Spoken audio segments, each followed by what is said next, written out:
This is the Border Textiles Townhouse Museum. I came here to tell you how Hawick invented Y-front.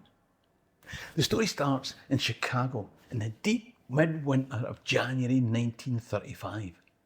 Somebody in the Marshall Fields department store had the bright idea that instead of selling cosy, comfy long johns, they'd sell a new invention by clothing engineer Arthur Niebler.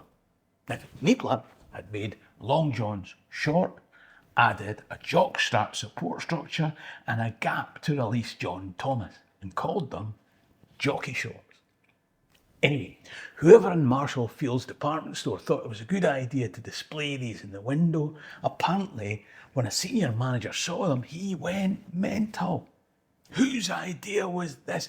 Get them out of there immediately.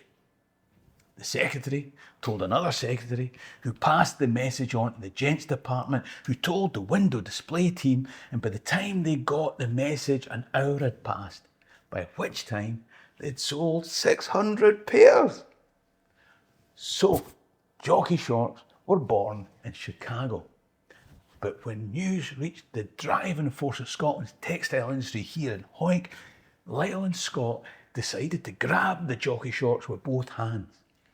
They negotiated a licence to manufacture in Britain, but labelled the new product Y-fronts. Just one more thing invented in Scotland.